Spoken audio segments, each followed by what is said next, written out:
Buenos días. ¿Es pecado la depresión? Ese es nuestro tema de hoy. Bueno, podemos asegurar de manera rotunda que la depresión en sí misma pues no es pecado. El pecado se puede generar durante un episodio de depresión. Es decir, lo que nosotros hagamos, obremos, pensemos, eso se puede generar acciones, sentimientos malos cuando estamos en la depresión, pero en sí misma no lo es. Algunos cristianos afirman que un cristiano, así como ustedes, como yo, nunca puede deprimirse. Así dicen. No, un cristiano verdadero nunca puede deprimirse, a menos que esté viviendo en pecado, dicen. Esto tampoco es verdad. Elías se deprimió por temor a las amenazas de una señora, ¿se acuerdan? Moisés se deprimió porque el pueblo de Israel no respondía a las instrucciones de Dios. Jeremías igual, Jonás y muchos hombres en la Biblia se deprimieron por las circunstancias que estaban viviendo, que los afligieron, pero no porque necesariamente estaban en pecado. Fíjense que afirmar que la depresión es un pecado daña a las personas que están deprimidas, porque no necesariamente se deprime una gente, mejor dicho, no necesariamente una persona cuando está deprimida es porque ha pecado, no. Sin embargo, hay problemas de tipo físico que tenemos que contemplar y que incluir, porque muchas veces el cerebro, el ser humano, acuérdense que el pecado afectó la humanidad, la naturaleza humana, el cuerpo humano, y de ahí se generaron las enfermedades de todo tipo. Incluye que el cerebro a veces no funciona, no genera los químicos que normalmente lo hace para que funcione bien el cerebro, y hay unas bajas tremendas. Entonces, se deprime más una persona que sabe que no porque necesariamente está en pecado, pero que no entiende por qué. Bueno, hay que contemplar la asistencia médica ahí.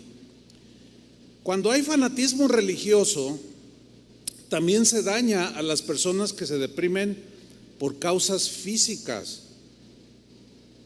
Es un extremo decir, te falta fe si vas al doctor. Es un extremo, porque si te cortas cuando estás ahí cortando la cebolla y te cortas, pues no puedes decir, ay, no voy al médico porque es pecado, ¿verdad que no? Bueno, pues es que hay que atender el cuerpo, y los médicos, Jesús dijo, los enfermos necesitan médico, avalando que Dios de alguna manera pues permitió esa profesión tan noble. También es un extremo decir que es pecado ir al doctor. Esos son extremos, fanatismos que no deberían de ser en la vida de los cristianos. Hay quienes pueden tener severas crisis de depresión, sin duda, por un problema físico. En estos casos, vuelvo a repetir, sí se recomienda el tratamiento médico. Fíjense, en alguna ocasión yo traté un asunto, una familia que tenían un hijo, y este niño se veía triste, no jugaba, no compartía con los amiguitos en la escuela, y lo veían, se preocupaban los padres y vinieron conmigo pidiendo oración.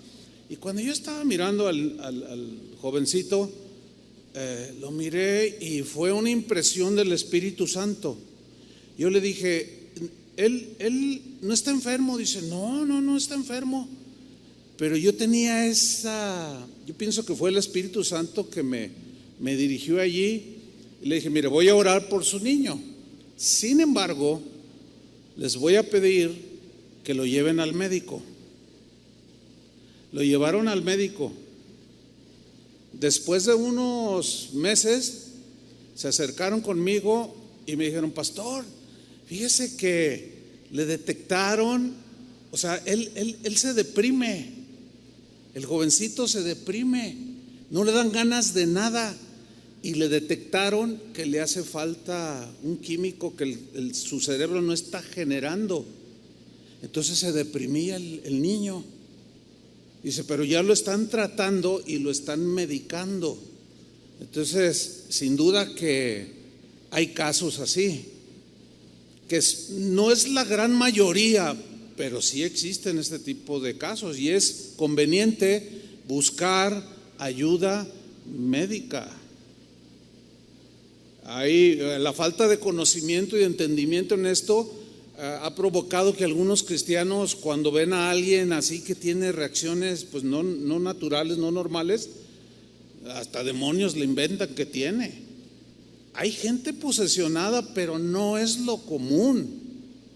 Yo mismo he tratado a través de los años casos de posesión demoníaca, pero en otros son desequilibrios que tienen que ser tratados. Pero la mayoría de casos que he tratado de tristeza y depresión en los cristianos salen a las 3 semanas, un mes, superan eso. ¿Sí? Entonces, si usted está en una situación así que no le hayan, que no, por más que pone su fe en el Señor y todo, puede ir con el médico, porque quizás necesita atención médica. Ahora, dijimos que la depresión no es pecado en sí. Sin embargo, y aquí entramos en el tema a donde yo quiero llegar. Sin embargo, sí hay ocasiones en las que un cristiano se deprime profundamente por haber pecado. ¿Encuentra la diferencia? O sea, la depresión en sí misma no es pecado, pero el pecado en nuestras vidas nos puede llevar a una profunda depresión por la culpabilidad que sentimos, por el dolor de haberle fallado a Dios y a los demás, y puede hundir a un cristiano en una profunda depresión. Vamos a ver el caso del rey David. David cometió un grave pecado. Tomó una mujer que no era la de él. Se vio involucrado en esta relación ilícita. Quedó embarazada la mujer. Se llamaba Betsabé. Y para tapar su pecado, puso al marido de ella al frente de la batalla con la intención de que lo mataran, como efectivamente sucedió. Transcurrió todo un año en el cual el rey David trató de esconder su pecado, soportando la condenación que eso le producía, la culpabilidad que producía en su espíritu, en su ser, en su alma. ¿Qué sucedió? Empezó a hundirse emocionalmente, al grado de caer en una depresión profunda. Aquí sí fue por haber pecado y por haber tratado de esconder su pecado y por no confesarlo. Eso sí es algo real. Por ejemplo, en el Salmo 32, versículo 3, aquí vemos a David confesando algo que mientras él no confesaba su pecado, él estaba hundido, se estaba secando. Dice el Salmo 32, versículo 3, mientras callé, o sea, de confesar su pecado, mientras callé, guardé silencio, se envejecieron mis huesos. En mi gemir todo el día, o sea, había un gemido de dolor, de sequedad, de envejecimiento en sus huesos, de dolor espiritual, moral, y que repercutió en su físico. El versículo 4 dice: porque de día y de noche se agravó sobre mí tu mano. O sea, el espíritu redarguyéndole y él con la condenación, ¿sí? Al no confesar su pecado y su conciencia lo recriminaba. Y luego él añade en la segunda parte del versículo 4: se volvió mi verdor en sequedades de verano. No hay algo más hermoso que ver un campo verde, ¿sí o no? Pero ahorita, por ejemplo, aquí que es tiempo de estiaje, que es tiempo de secas, no llueve, salgan al campo. Yo acabo de salir la semana pasada a un pueblo y vi los campos, sequedades de verano, todo seco, marchito. Y así se sentía David, y así siente un cristiano que comete algún pecado, que sabe que violentó la palabra de Dios, pero no lo confiesa y lo guarda, lo tapa, lo encubre, miente para protegerse y se empieza a secar. Y al rato parece una pradera con todo seco. Y así se sentía David. Pero un día el rey ya no pudo más, porque llegó un profeta y le dijo: mira, de parte de Dios, tú has hecho esto y esto. Entonces, al verse descubierto, él siguió luchando en su corazón, pero un día ya no pudo más. Deprimido, triste y abatido, buscó la paz en su alma. ¿Cómo? Buscando a Dios, confesando su pecado a Dios. Y de allí surgió el Salmo 51, que es un salmo que ha traído mucha paz a millones de cristianos en la historia del cristianismo, que se han deslizado, que han pecado. Y en este salmo encuentran una guía de confesión para volver a tener la paz y volver a ser como árbol plantado junto a corrientes de agua, que da su fruto en su tiempo y su hoja no cae.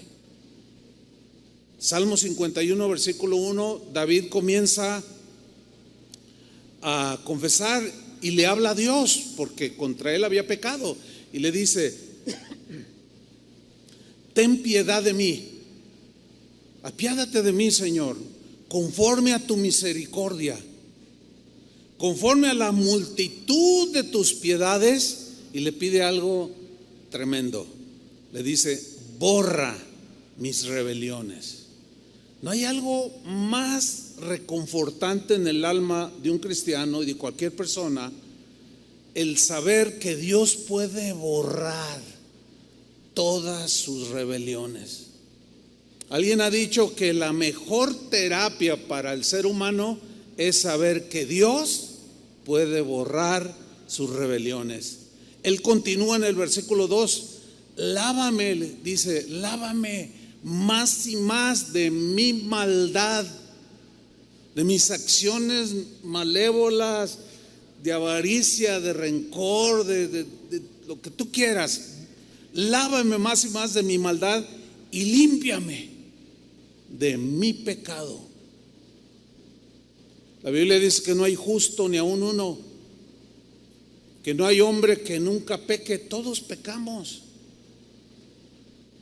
El problema no está en pecar, porque nuestra naturaleza tiene esa inclinación. El problema está: ¿qué hacemos cuando pecamos? Si lo guardamos, lo aumentamos o lo confesamos. Y aquí David está confesando su pecado. Ahora, en el versículo 3, David hace algo muy importante. Leo: porque yo, dijo David, reconozco mis rebeliones. Yo reconozco. Uno de los problemas más comunes y de los rasgos más comunes de los seres humanos es que no reconocemos lo que hacemos, lo que decimos, nuestras acciones, y siempre le echamos la culpa a los demás. Oye, ¿por qué eso? No, porque él, porque ella, porque el policía, porque el vecino, porque el pastor, hasta uno lo involucra. Sin embargo, David dice: yo reconozco. Hermanos cristianos, yo les animo a que dejemos de echar la culpa a otros o a las circunstancias y reconozcas tú tu envidia, tus celos. Reconoce que está en ti, que en ti está el problema. Entonces David hace esta confesión que es muy importante. Yo reconozco mis rebeliones y mi pecado está siempre delante de mí. A donde él miraba, si él giraba a la izquierda, ahí estaba su pecado, porque lo traía en la conciencia. Retrocedía, caminaba hacia el frente, hacia su izquierda, su pecado siempre estaba enfrente de él. Y lo mismo nos sucede a nosotros, hermanos. Y la sabiduría de Dios nos dirige hacia el reconocimiento por bien nuestro, de nuestro espíritu, de nuestra alma y de nuestro estado de ánimo. Porque aquí vemos a David profundamente deprimido. Mientras callé, me envejecí. ¿Has visto gente que anda en los 40, 50 y se ven súper acabados? Casi siempre cuando se comentan este tipo de cosas, oye, ¿cómo estás? No, bien. Ay, pues no te ves muy bien.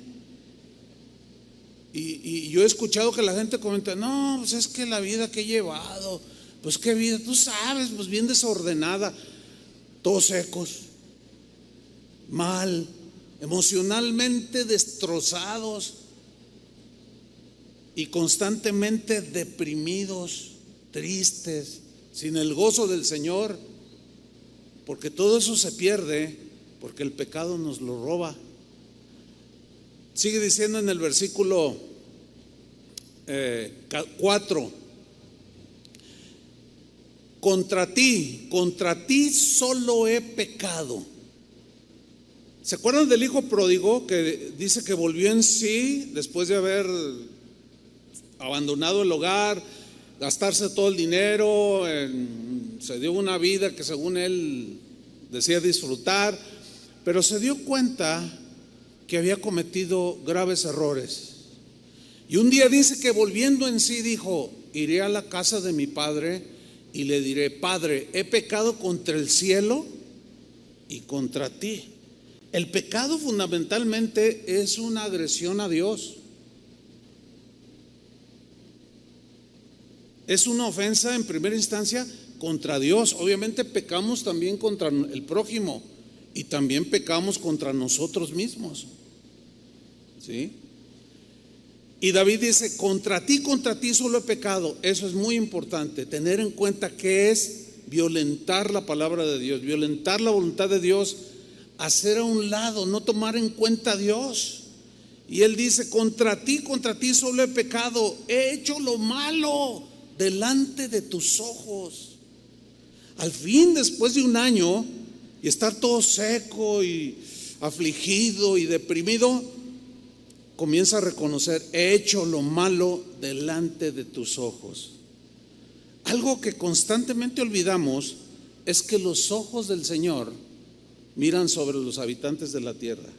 Y no solo mira de donde Él está, que está en todos lados, por cierto, sino mira aún más allá, a un lugar donde ninguno de nosotros puede ver, que es el corazón, que es la intención, el alma, donde se generan los pensamientos. Él es el único que puede entrar a ese lugar.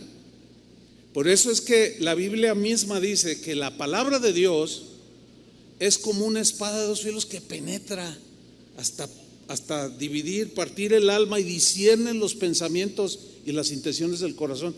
De ahí la importancia de escuchar la palabra de Dios, de leer la palabra de Dios, pero de vivirla.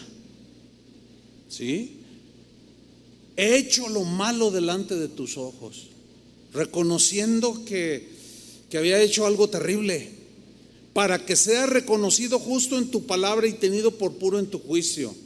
Fíjense el versículo 8: hazme oír gozo y alegría. ¿Qué significa esta frase? Que había perdido el gozo, que había perdido la alegría. Un cristiano por naturaleza cristiana o por la nueva naturaleza, es un cristiano que experimenta el verdadero gozo, la verdadera alegría, algo genuino. Jesús habló de su gozo, para que mi gozo esté en vosotros. O sea, el gozo del Señor. Mi primer mensaje que yo di en la congregación donde nací, todavía me acuerdo, y hablé sobre el gozo del Señor. Y por ahí tengo las hojas ya todas amarillas, porque escribí en ese tiempo mis mensajes. El gozo del Señor. Y el gozo del Señor es algo tan maravilloso. ¿A poco no se gozaron hace un rato con la alabanza?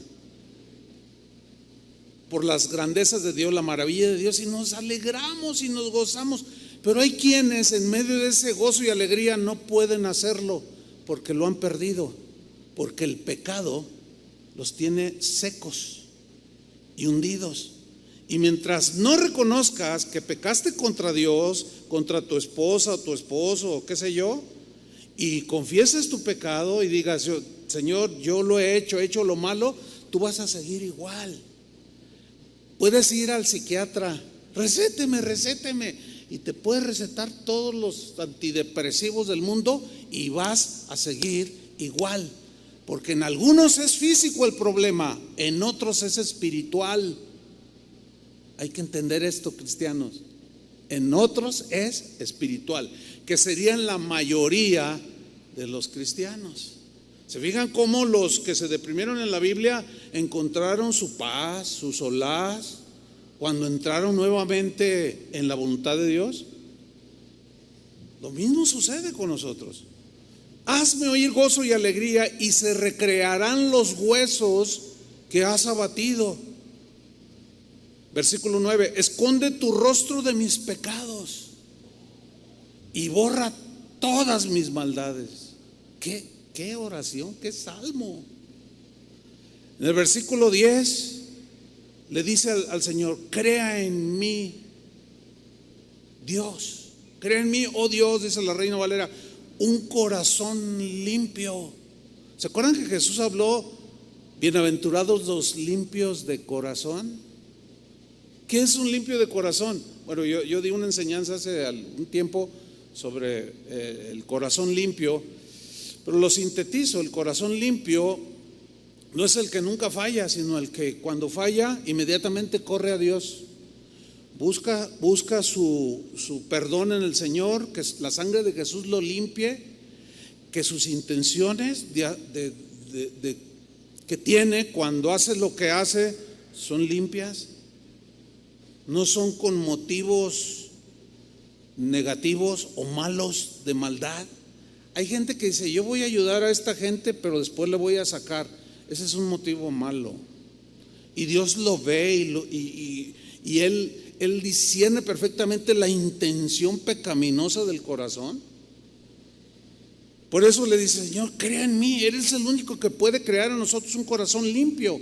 Y luego dice: y renueva un espíritu recto, correcto dentro de mí. No me eches delante de ti. O sea, él sentía que Dios lo había echado, pero él fue el que se salió de su presencia. Y a veces los cristianos decimos cosas parecidas: no me eches de delante de ti. No, pues es que yo somos los que con nuestras acciones nos apartamos de Dios. Y luego le dice: y no quites de mí tu Santo Espíritu. Se sentía tan seco que llegó a pensar que el Espíritu se le había salido, el Espíritu Santo. Porque acuérdense que los reyes, los sacerdotes y los profetas en el Antiguo Testamento eran los únicos en quienes el Espíritu Santo reposaba. No sobre toda la gente, pero en el Nuevo Testamento hemos sido sellados con el Espíritu Santo de la promesa. Y ese no se va y entra, no se va. No, pero lo podemos entristecer. Por eso Pablo dijo en una de sus cartas: no entristezcáis al Espíritu Santo de Dios. ¿Cómo lo entristecemos? El contexto habla de envidia, celos, pleitos, malas intenciones del corazón, etcétera, etcétera. Dice en el versículo 12: Devuélveme, Señor, el gozo de tu salvación. No sé cuántos de ustedes han experimentado en alguna medida la pérdida del gozo. Yo creo que todos, en algún momento. No sé, no lo sé. Hay gente que por naturaleza es muy alegre, pero tienen sus tiempos. Hay otros que cuando vienen a Cristo era gente triste, pero encontraron el gozo del Señor. Al encontrar a Jesús, lo encontraron a Él y su gozo, que se puede perder cuando el pecado nos atrapa. Por eso dice: devuélveme. Él es el único que te puede devolver el gozo de la salvación. Y espíritu noble me sustente. Entonces, vean cómo concluye: enseñaré a los transgresores tus caminos y los pecadores se convertirán a ti. No hay milagro más maravilloso que un pecador se convierta a Dios. Pero ¿quién tiene que empezar? Tú mismo. Y luego en el 14 entra en materia, porque había mandado matar al esposo de la mujer con la que él tuvo relación ilícita, y dice: líbrame de homicidios, oh Dios, Dios de mi salvación, y cantará mi lengua tu justicia. Y en el versículo 17 termina diciendo: al corazón contrito, o sea, con convicción de pecado, y que se humilla, no despreciarás tú, oh Dios. Ahora, sabiendo Jesús que nuestra humanidad, nuestra humana naturaleza, en algunos momentos nos puede arrastrar hacia los pecados que fueron borrados y perdonados cuando nos convertimos a Cristo. Y nos dejó provisión. Nos dejó provisión para que cuando Satanás nos tienta y nos descuidamos, caemos, o de manera pues ligera cometemos pecados, Jesús conoce esa debilidad nuestra. Y el Espíritu Santo le mostró al apóstol Juan los siguientes versículos que él escribió. Primera de Juan 1:8 dice así: si decimos que no tenemos pecado, otra versión dice: si decimos que nunca pecamos, bueno, pues ¿quién puede decir eso? Que nunca, que ya dejó de pecar. Pues no es verdad, porque pecamos de palabra, de acción, de omisión, de muchas maneras. Si decimos que no tenemos pecado, nos engañamos a nosotros mismos y la verdad no está en nosotros. Versículo 9. Hay una versión que dice: pero si confesamos nuestros pecados. ¿Qué hizo David? Confesó sus pecados. Se tardó. Hay que procurar no tardarnos tanto, porque te puedes secar, puedes entrar a un pozo profundo de depresión, porque la culpabilidad, la condenación te va a abrumar. Por eso dice: si confesamos nuestros pecados, obviamente a Él, dice, Él es fiel y justo. ¿Para qué? Para perdonar nuestros pecados y limpiarnos ¿de qué? De toda clase de maldad que se anida en el corazón. Versículo 10: si decimos que no hemos pecado, o que nunca, que nosotros ya somos perfectos, le hacemos a Él mentiroso, porque Él está diciendo que todos pecamos, pero que cuando pequemos no nos tardemos un año, porque nos secamos, nos deprimimos, nos envejecemos. Si decimos que no hemos pecado, lo hacemos a Él mentiroso y su palabra no está en nosotros. Y su palabra dice que pecamos Santiago dice, sin duda que todos cometemos muchas faltas. Entonces, si nosotros nos mantenemos, así como mantienes tu auto en buenas condiciones para que funcione bien, así tu alma, tu espíritu, dale mantenimiento, yo diría diario, de tu conciencia, de tus acciones. Es más, casi inmediatamente de alguna acción que hacemos, que sabemos que estamos fallándole a Dios y pecando, casi inmediato: Señor, perdóname, ayúdame, dame tu gracia, sosténme, límpiame. No quise hacerlo, porque Dios conoce la intención. Hay veces que nuestras emociones nos arrastran y hablamos de más. ¿Les ha pasado alguna vez? Y al rato, ay, ¿por qué dije esto? Pero el Señor ve la intención. Entonces tú clamas, el cristiano clama: Señor, tú sabes, tú me conoces, tú sabes que no era mi intención, pero se lo estás confesando. ¿Y qué sucede si confesamos nuestros pecados? Él es fiel y justo, ¿para qué? Para perdonarnos. El perdón de nuestros pecados, no solo los que cometimos, sino los que cotidianamente cometemos, pero que estamos conscientes y los confesamos, eso nos ayuda, hermanos, a estar frescos. Ahora sí que como una lechuga. Así brillantes, frondosos, todo lo contrario a la sequedad y al envejecimiento, que se puede entender como depresión en algunos cristianos por haber pecado y no confesado ese pecado. Ahora fíjate, volviendo al Salmo 32, David termina diciendo lo siguiente, Salmo 32, versículo 1, o comienza este salmo diciendo: bienaventurado, que aunque es 32 y 51, pero es del mismo episodio que él vivió. Nada más que no están cronológicos, ¿sí? Los salmos. Pero fíjate lo que dice aquí David: bienaventurado aquel cuya transgresión ha sido perdonada y cubierto su pecado.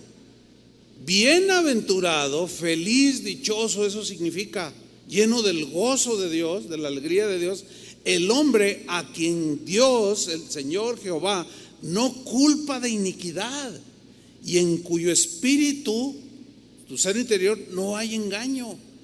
Feliz, está frondoso, está brillante, con la presencia de Dios en su vida. Las esposas tienen algo que Dios puso en ellas, en la mujer en general, y ellas saben cuando el marido les miente. ¿Sí o no, señoras? Ya ven, varones, hay que, engañarlas está en chino.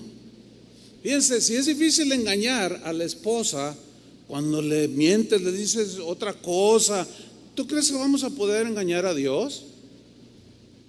¿O esconder algo? No. Ahora, todo esto es con el propósito de no caer en el pozo de la desesperación como consecuencia de pecados cometidos y no confesados.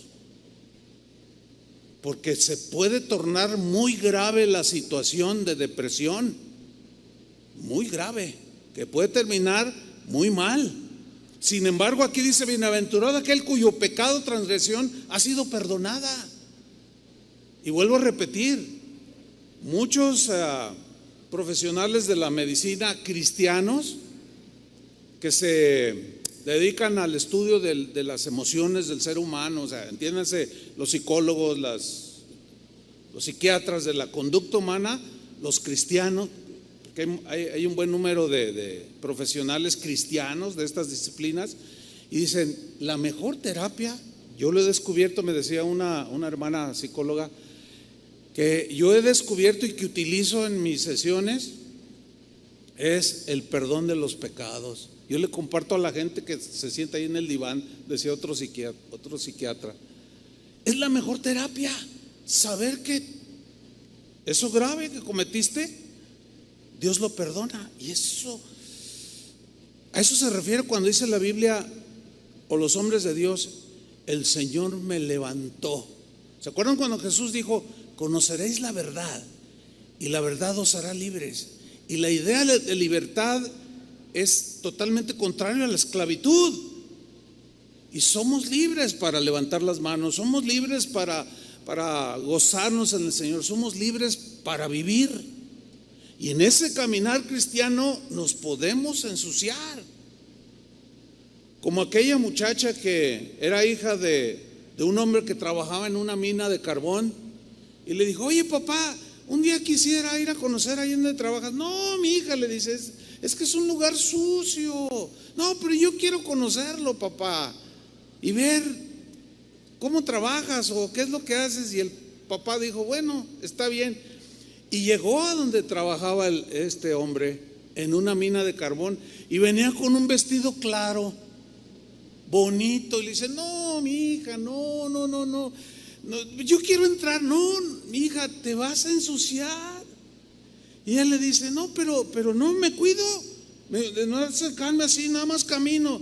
Hija, y ella insistió: bueno, está bien. Y entraron, ahí le enseñó, le puso su lámpara para que mirara y todo. Y cuando salieron, ¿cómo cree que estaba su vestido? No era su intención ensuciarse, estaba consciente, pero sí salió con algunas manchas de carbón. Así somos en este mundo. Nuestra intención no es vivir ofendiendo a Dios, ¿verdad que no? No es vivir agrediendo al prójimo, y mucho menos hacerle daño.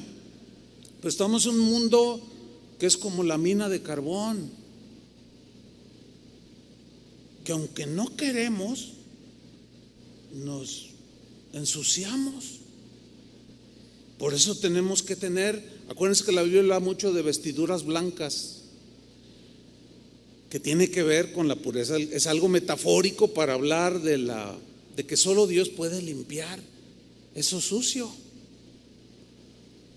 Otro ejemplo de cómo el pecado puede hundirte en una profunda tristeza es el caso de Pedro cuando negó a Jesús. Vamos a leer Lucas 22 en el versículo 54, en la versión en lenguaje actual. Voy a leerlo. Lucas 22, 54 dice así: los que arrestaron a Jesús lo vieron. Bueno, retomo: los que arrestaron a Jesús lo llevaron al palacio del jefe de los sacerdotes. Pedro lo siguió desde lejos. Ahí, en medio del patio del palacio, habían encendido una fogata y se sentaron alrededor de ella. Pedro también se sentó con ellos. En eso, una sirvienta vio a Pedro sentado junto al fuego y mirándolo fijamente dijo: este también andaba con Jesús, este es uno de ellos. Versículo 57, Pedro lo negó. Dice: mujer, yo ni siquiera lo conozco. Fíjate, tremendo, ¿no? El temor lo hizo, lo aprisionó y lo hizo llevar lo condujo a negar a Jesús. ¿Ven la fragilidad del ser humano? Así somos de frágiles. Ese no es el problema, porque pues nuestra humanidad nos arrastra muchas veces. El problema está cómo reaccionamos después de haberlo hecho. Sigamos leyendo. En el versículo 58, al poco rato, un hombre lo vio a Pedro y dijo: tú también eres uno de los seguidores de Jesús. Pedro contestó: no, hombre, no lo soy. Versículo 59, como una hora después, otro hombre insistió y dijo: estoy seguro de que este era uno de sus seguidores, pues también es de Galilea. En la Reina Valera dice: pues tu misma manera de hablar te delata. O sea, hablaba con el acento galileo y tú andabas con el Galileo. Y luego dice en el versículo 60, Pedro contestó: hombre, dice, ni siquiera sé de qué me hablas. Dice, no había terminado Pedro de hablar cuando de inmediato el gallo cantó. ¿Se acuerdan que Jesús le había dicho? En ese momento, quiero que pongan mucha atención a esta parte del pasaje. En ese momento, cuando él niega 3 veces a Jesús, en ese momento Jesús se volvió. Acuérdense que lo apresaron a Jesús y Pedro iba siguiéndolo de lejos. Tú eres uno de ellos. No sé de lo que me hablas, etcétera. Entonces dice que en ese momento, cuando cantó el gallo, Jesús se volvió. Vean esta escena, imaginen un poco, se vale. Jesús se volvió y miró a Pedro. Se le quedó mirando. ¿Cómo creen que era su mirada? ¿Creen que era de condenación, de enojo, así? Te voy a mandar al infierno. ¿Cómo creen que era la mirada de Jesús? Sin duda que era una mirada de comprensión, de misericordia, de piedad en la debilidad de este hombre. Es la misma mirada hacia ti. Es la misma, es el mismo Jesús. Él no ha cambiado.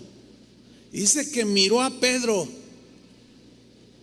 Tal fue la mirada de Jesús, llena de compasión, de amor, de paciencia, que miren la reacción de Pedro. Entonces Pedro se acordó de lo que Jesús le había dicho: hoy, antes de que el gallo cante, vas a decir 3 veces que no me conoces.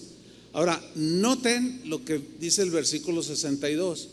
Pedro salió de aquel lugar y se puso a llorar con mucha tristeza.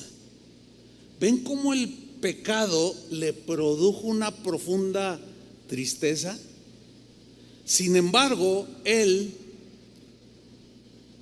percibió la mirada de Jesús, que les repito, es la misma mirada la que vio a Pedro cuando lo negó, cuando pecó.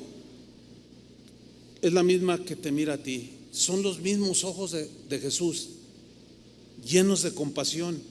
Y tanto percibió Pedro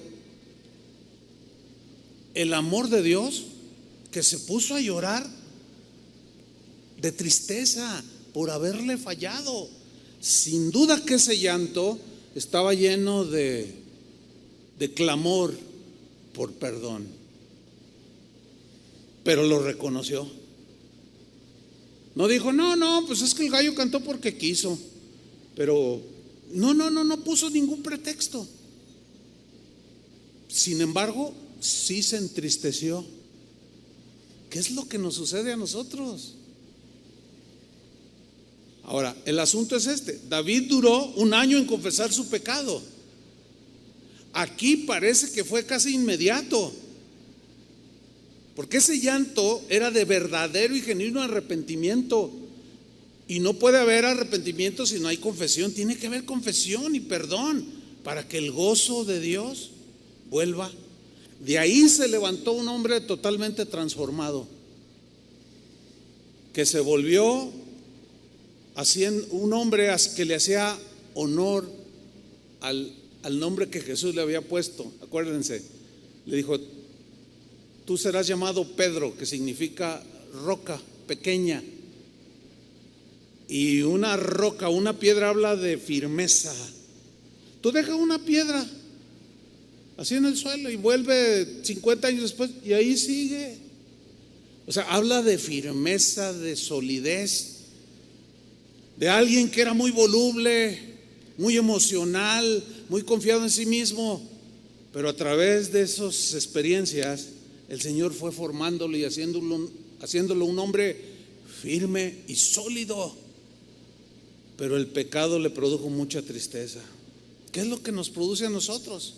Por eso tenemos que dar mantenimiento continuo para poder seguir adelante y que no se seque nuestra alma nuestro espíritu y envejezcamos.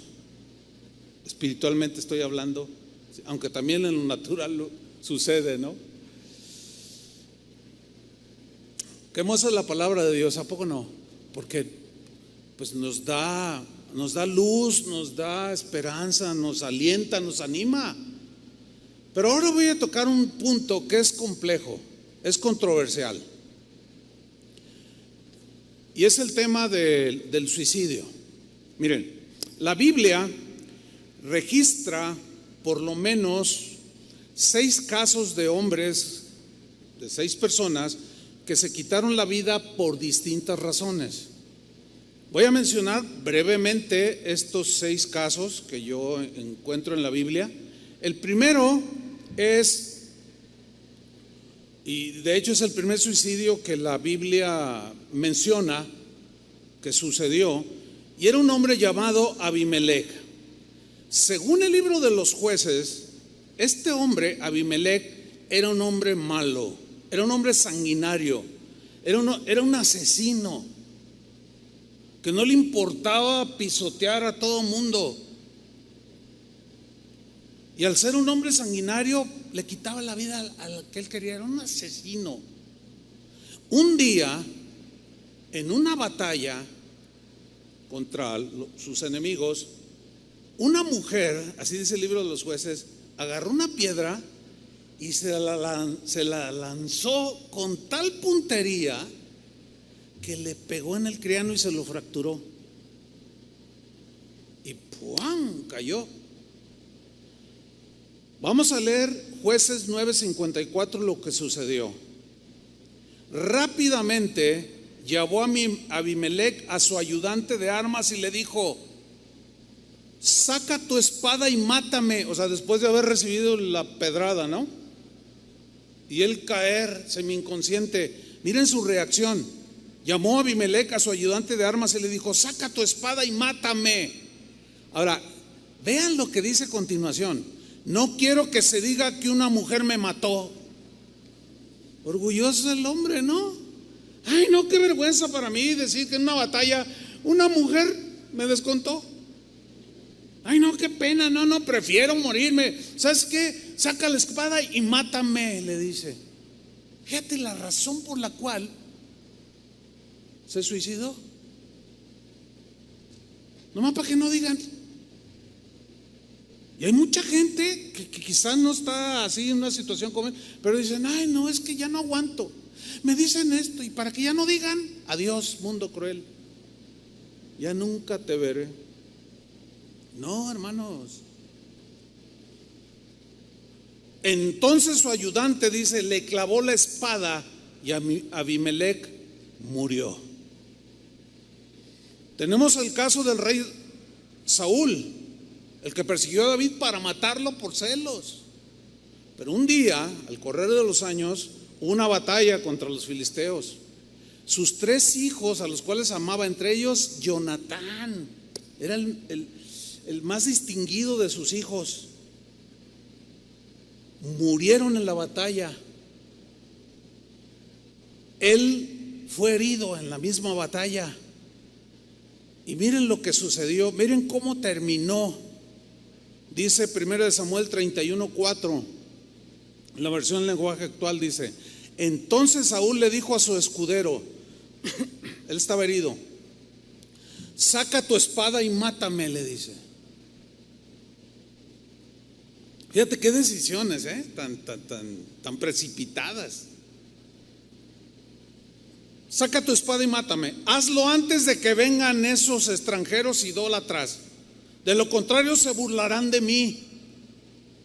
Fíjate, prefirió quitarse la vida para evitar que se burlaran de él.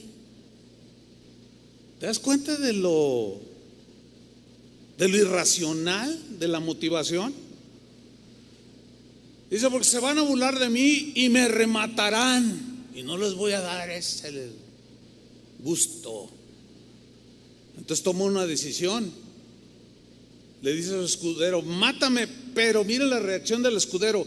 Pero su escudero tenía tanto miedo que no se atrevió a matarlo. Se quedó ahí todo engarrotado. Ahora, ¿qué hizo Saúl? Entonces Saúl tomó su espada y se echó sobre ella. Qué cuadro tan más deprimente. ¿A poco no? Un hombre que decía que creía en Dios, igual que el Abimelec, pero en realidad Dios estaba muy lejos de él. En su mente, en sus acciones, nomás decía creer, y tomó su vida en sus propias manos. Y el cuadro es muy grotesco. Apoyó la empuñadura de la espada en el suelo y se tiró sobre la espada, traspasó y allí murió. Se quitó la vida. Bueno, un tercer suicida es precisamente el escudero de Saúl, que siguió el ejemplo de su rey. Ahí está la importancia de ser buen ejemplo para tus hijos, para tus alumnos si eres maestro, qué sé yo. Miren lo que sucedió, 1 Samuel 31:5. Al ver muerto a Saúl, también el escudero se echó sobre su espada y se mató. Tomó su vida en sus propias manos. Terrible ha de haber sido esa escena. Un cuarto suicida que se ve en la Biblia es Aitofel. ¿Quién era este hombre? Era un hombre que estaba muy cerca del rey David, que merodeaba allí con los soldados, y un día Absalón, hijo de David, se rebeló contra su padre David y quiso darle un golpe de estado y derrocarlo para él sentarse en el trono del rey y ser el rey y traicionar a su padre. Bueno, este tal Aitofel participó en esa rebelión con Absalón, o sea, lo apoyó. Quiero que vayan notando que todos estos suicidas eran eran sanguinarios, asesinos, traicioneros. Decían amén a muchas cosas, pero en realidad no se arrepentían de sus acciones. Un día, después de haber apoyado a Absalón,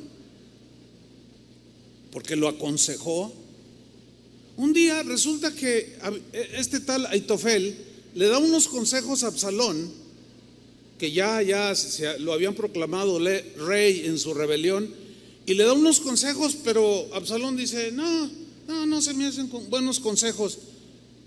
Se sintió tan menospreciado. Ay, nadie me quiere. Se deprimió de tal manera porque Absalón había desechado sus consejos, que su autoestima, como dicen algunos, bajó tanto, se sintió tan no tomado en cuenta y se deprimió al grado de ver, que veamos lo que hizo. Segundo de Samuel 17:23, en la versión Palabra de Dios para Todos. Al ver a Aitofel que los israelitas no habían seguido su consejo, ensilló un asno, fíjense lo que hizo, y se fue a su pueblo natal, a Techaluta. Después de dejar en orden sus asuntos familiares, quiero que noten la premeditación de la acción, Después de dejar en orden sus asuntos familiares, se ahorcó y murió y fue sepultado en la tumba de su padre. Se enojó, se deprimió. ¿Para qué es la vida? Nadie me hace caso, nadie me toma en cuenta. Bueno, al menos arregló las cosas ahí, el testamento, qué sé yo, pero esto habla de toda premeditación. Lo planeó. O sea, no estaba enfermo de alguna situación química del cerebro, tampoco Saúl, tampoco el escudero.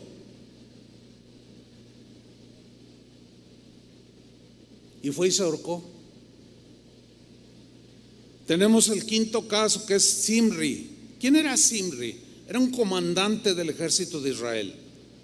Este hombre asesinó al rey Ela para ponerse él como rey, o sea, traicionero, ambicioso, codicioso de poder. Pero hubo un momento en sus acciones que tuvo que se vio acorralado, pues ahora sí que por los soldados del rey que había matado, y se vio acorralado sin salida, y no estuvo dispuesto a que la ley que prevalecía en Israel en ese momento fuera aplicada sobre él, y terminó quitándose la vida. Pero miren lo que hizo este tal Zimri. Primera de Reyes 16:18. Al ver Zimri tomada la ciudad y ya se vio cercado, sin opción, se metió en el palacio de la casa real y prendió fuego a la casa consigo adentro, o sea, dentro de la casa. Así murió. ¿Cómo murió? Quemado. Qué muerte tan espantosa. Pero fíjense al grado que llegan estas personas, o muchas personas, o algunas personas, de quitarse la vida de diversas formas, desde algo rápido hasta algo tan doloroso como morir quemado. O sea, se encierra, sella todas las puertas y prende fuego y él adentro. Híjole, yo no quiero imaginar siquiera los gritos de dolor. Pero él mismo se quitó la vida y dice que así murió. Ahora fíjate lo que la Biblia subraya: por los pecados que había cometido. Quiero que cristianos que pongan mucha atención. No confesaba sus pecados, y era de Israel, era el pueblo elegido, y se acostumbró tanto a no confesarlos, a envolverse, que cuando se vio una situación en que ya no tuvo opción,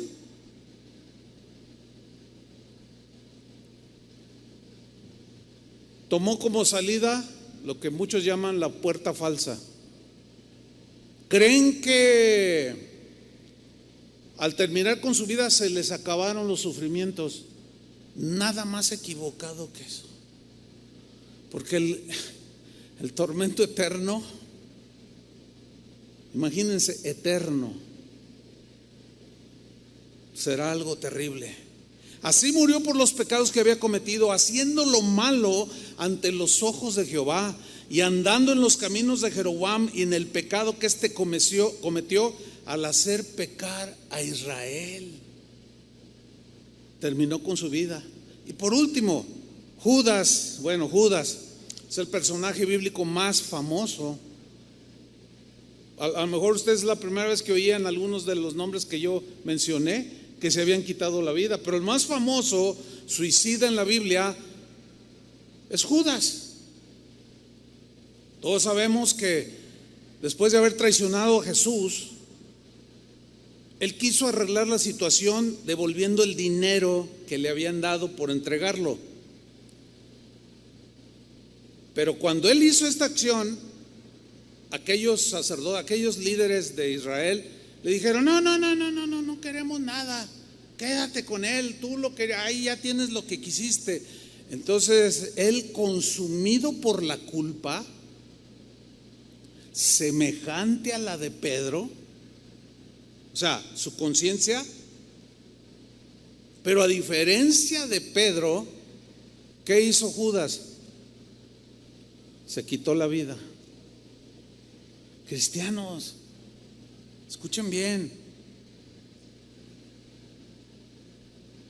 Una persona que dice tener fe en Jesús y que acciona como estos hombres puede terminar mal, tomando su propia vida. Que Dios nos libre. De ahí la importancia de estar con un buen mantenimiento espiritual, para que no se vaya acumulando. El día de hoy el suicidio es como una plaga. Es algo terrible, hermanos. Y muchos creen que terminan sus sufrimientos quitándose la vida. Nada más alejado de la verdad. Lo que sigue es la condenación eterna. Pero veamos lo que hizo, cómo sucedió esto. Mateo 27:3. Entonces Judas, el que lo había entregado, después de que vio cómo lo estaban golpeando y todo, y algo pasó en su ser interior, viendo que era condenado, devolvió arrepentido las 30 piezas de plata a los principales sacerdotes y a los ancianos, diciendo: yo he pecado entregando sangre inocente. Aquí parece como que se arrepintió como Pedro, pero la gran diferencia es que Judas no permitió que el Señor lo perdonara y lo limpiara, y él se hizo justicia, porque la paga del pecado, ¿qué es? Es muerte. Pero como Jesús murió en nuestros pecados, por nuestros pecados en nuestro lugar, cuando nosotros creemos en Él, se hace viva y aplicable la acción de Jesús de morir en el lugar que nosotros merecíamos morir, cosa que Pedro permitió y siguió la línea espiritual del perdón, de recibirlo y de seguir adelante. Y Judas no.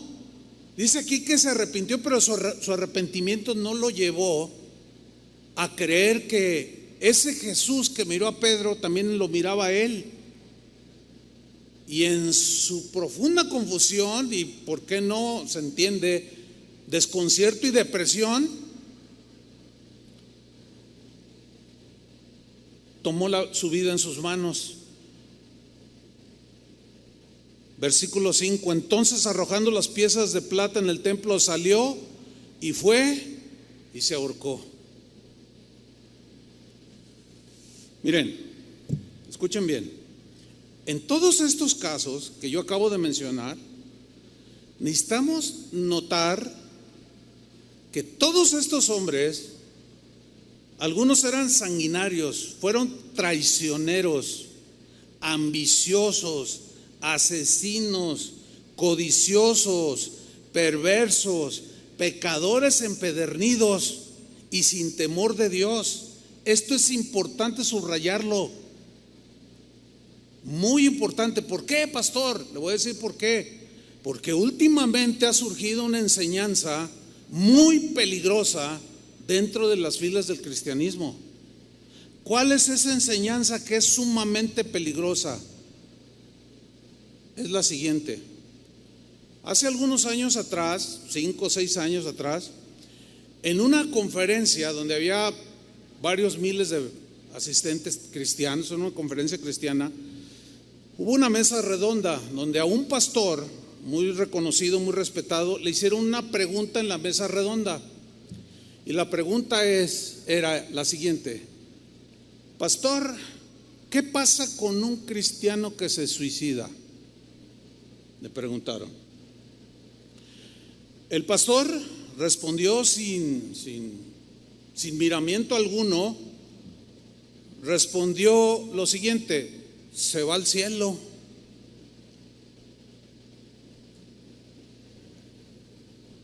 Dice gente que estuvo allí presencial, así como ustedes están presenciales aquí. Había muchos pastores, se levantaron en señal de desaprobación de esa afirmación y se salieron de la conferencia.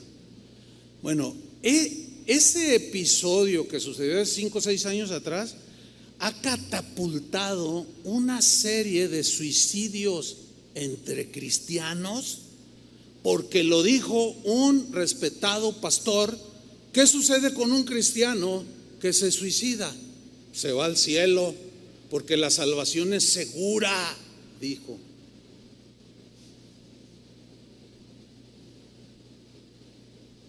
Es muy importante resaltar, pónganme atención, que absolutamente ninguno de los hombres de Dios que se deprimieron, que registra la Biblia, y que a pesar de que desearon la muerte, algunos le pidieron a Dios que les quitara la vida, y sin embargo ninguno de ellos jamás ni siquiera intentaron quitarse la vida por su propia mano. Ninguno de ellos, ni Job, que vivió una tragedia espantosa,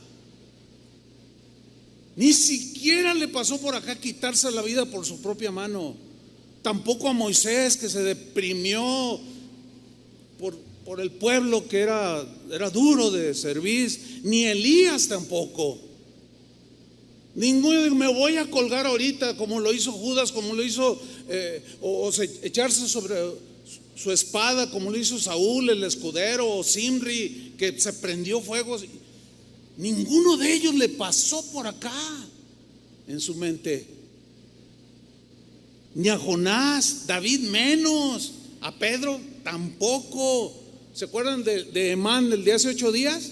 Que estaba en una profunda depresión. Tampoco le pasó por su mente, y mucho menos al apóstol Pablo. Ninguno de estos hombres atentaron contra su vida. Esa es una enseñanza muy extrema, muy distorsionada, que créanmelo, hermanos, no tengo tiempo para hablar un poco más sobre el punto, pero de esa fecha al día de hoy hay un registro de cristianos que se han suicidado alrededor del mundo creyendo lo que este hermano dijo. Por el amor de Dios, cristianos. Es más, ha llegado el grado de pastores, desde darse un balazo, ahorcarse, tomar veneno, en casos recientes, y se han suicidado. Esto sí es verdaderamente trágico.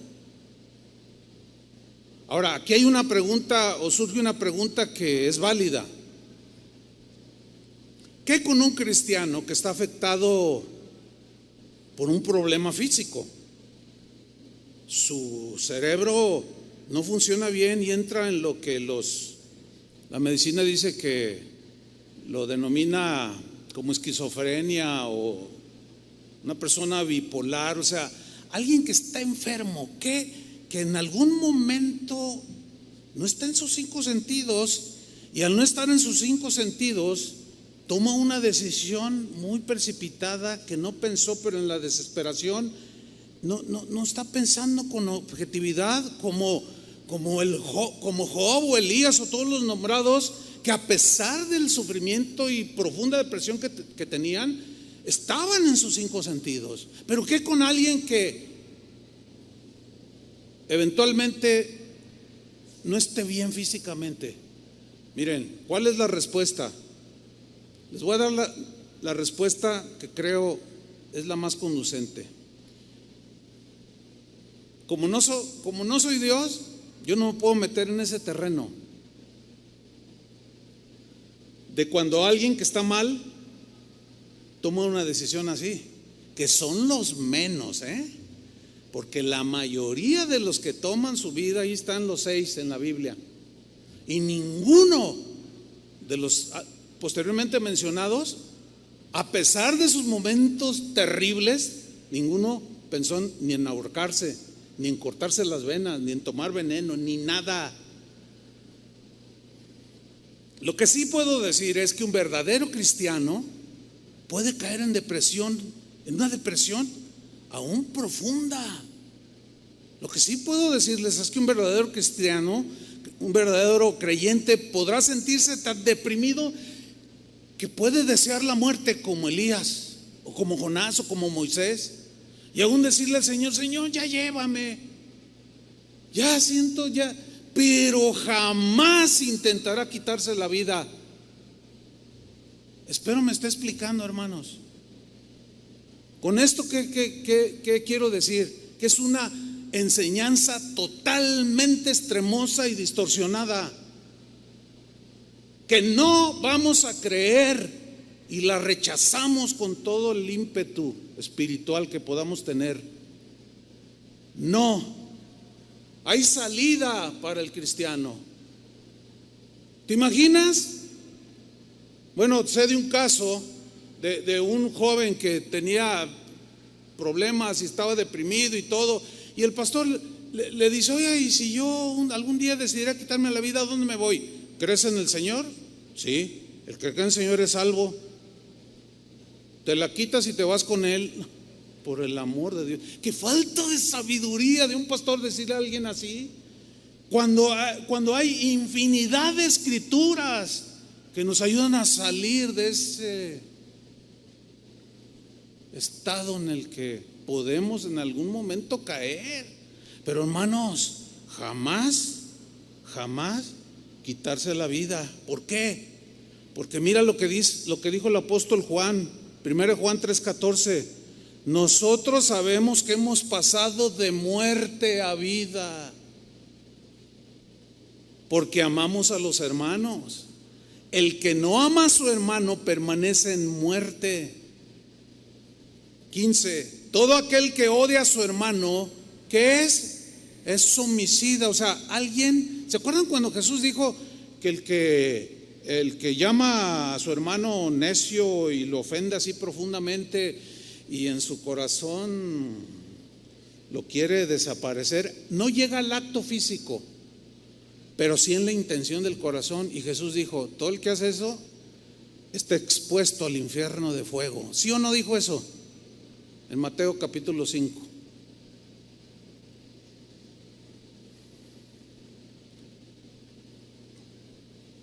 Un homicida, un suicida entra en este campo de un homicida porque quita la vida, su propia vida.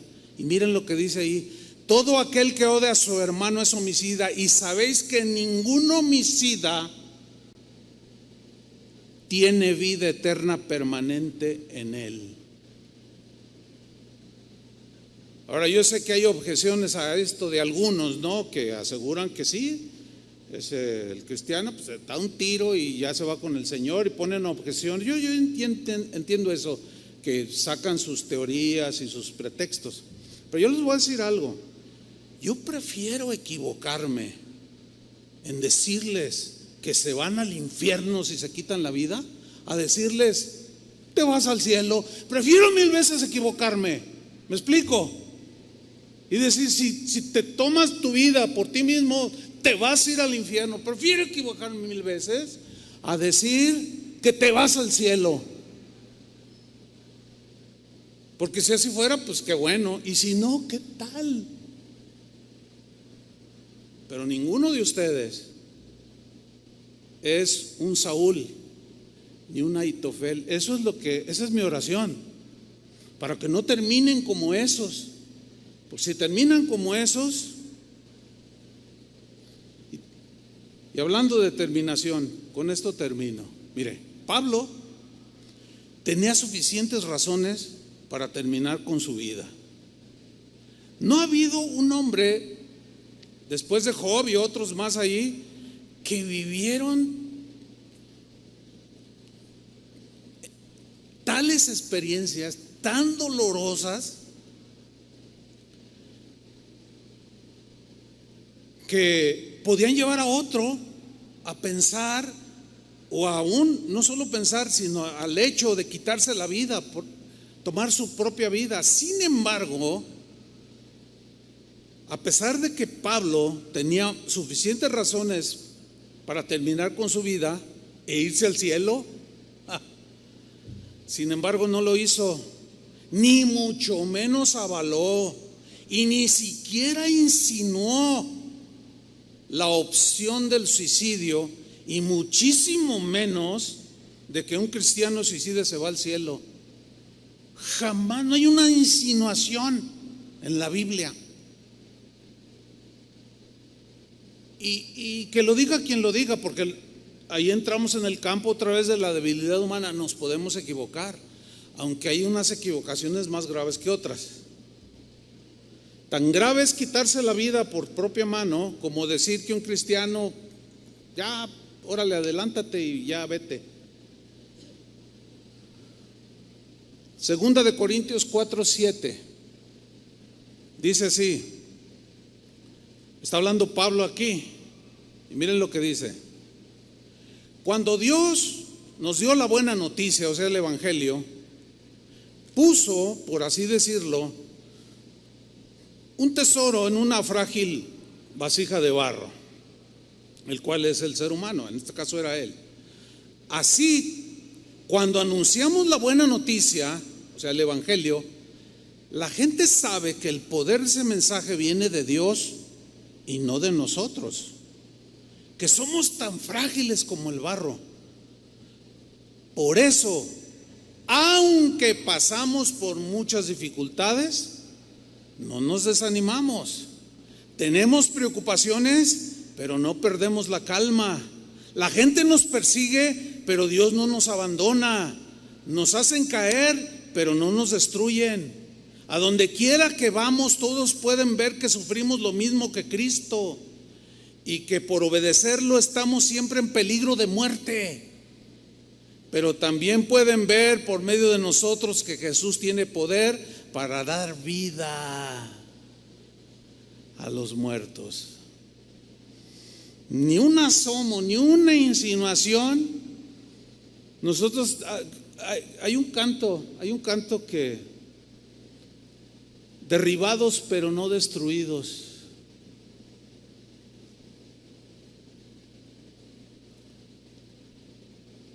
Que estamos atribulados, mas no angustiados. Es este mismo pasaje, pero esta es otra versión. O sea, estamos atribulados, pero mas no angustiados al grado de quitarnos la vida.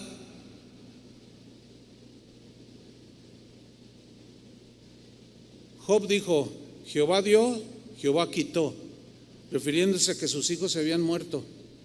Dios es el que da la vida, es el único que puede tomar tu vida. Notan entonces la importancia de estar al día con el Señor, porque si el pecado nos engaña, nos atrapa y te puede hundir en depresión, te puedes quedar allí como Aitofel, como Simri, y tomar la decisión, la peor decisión de tu vida. No, hermanos, mantengámonos con la fe. Que aunque estés en una profunda tristeza, mira, un día todo esto acabará. Y cuando estemos con el Señor ya no habrá más llanto, ni más tristeza, ni más dolor. Aguanta. Llora todo lo que quieras, pero abrázate del Señor. Y si quieres, grita el Salmo 23 a pulmón abierto. Pero refúgiate en los brazos del Señor, como lo hizo Pablo, como a fin de cuentas lo hizo Job, como a fin de cuentas lo hizo Elías y el mismo Jonás y los hombres que no apostataron de la fe. Porque para mí uno que se dice cristiano y toma su vida en sus manos y se la quita, es un apóstata. Porque ya dudó que Dios lo podía sacar de ahí. No tuvo la confianza y la fe, menospreció la palabra de Dios. Dijo: nada ni nadie me puede salvar. Así es que ahí nos vemos. Esa mirada de Jesús a Pedro es la misma que te mira hoy. Recibe el perdón de tus pecados. Recibe la terapia del psicólogo de psicólogos, del psiquiatra de psiquiatras. Porque el problema fundamental del desequilibrio en los seres humanos, ¿qué es? El pecado. Porque ustedes mismos lo han experimentado cuando recibieron a Cristo. Muchas cosas cambiaron. Los campos alrededor empezaron a reverdecer, ¿se acuerdan? El gozo, una alegría inexplicable, una paz que no podías expresarla ni explicarla a los demás. Tú ya viviste, ya sabes lo que es. Pero el pecado quizás te volvió a atrapar y ahí lo has mantenido. Y es que estoy deprimido. ¿Y por qué no me llega el gozo? Ya sabes por qué, si es tu caso. Amén, hermanos. Reciban la palabra de Dios y que Dios los guarde y nos guarde a todos en el hueco de su mano. Él es poderoso para sacarnos del foso de los leones, del horno de fuego,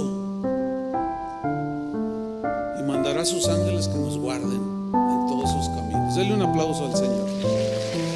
Amén. Póngase de pie. Ahora, en señal de rendición, levante sus manos al Señor. Dígale: Señor, tú conoces mi vida, tú conoces mi caminar, mi andar y mi reposo. Aún mis pensamientos los entiendes desde lejos. Tú conoces las intenciones de mi corazón y sin lugar a dudas que he pecado, he fallado.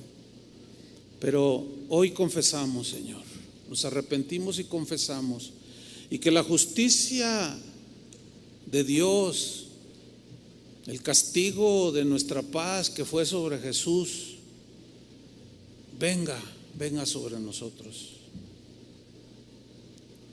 El resultado de la muerte de Cristo en la cruz es nuestra paz. Por su llaga fuimos curados. No solo se refiere a enfermedad física, sino espirituales. Y ese es el mayor problema, es espiritual nuestro problema. Señor, límpianos más y más de nuestra maldad. Ayúdame, Señor, a no decir ya tantas mentiras, ayúdame, Señor, a controlar mis enojos, que cometo muchas tonterías cuando me enojo. En fin, tú confiésale al Señor aquellas cosas que quizás te han quitado el gozo del Señor y te tienen en una sequedad, como los campos en verano, secos, sin fruto. Gracias, Señor, tu sangre preciosa nos limpie de todo pecado. Confesamos nuestros pecados, Señor, y tu buen Espíritu nos guíe a la tierra de rectitud. Tu Santo Espíritu, Señor, nos dé convicción y nos alejemos de todas esas cosas que nos pueden hundir en una depresión, todos esos pecados a los cuales recurrimos una y otra vez. Que nos ayude, Señor, que tu gracia nos sostenga para permanecer fieles hasta el último día en esta tierra, hasta que tú vengas, Señor. Limpia nuestras vestiduras que están manchadas,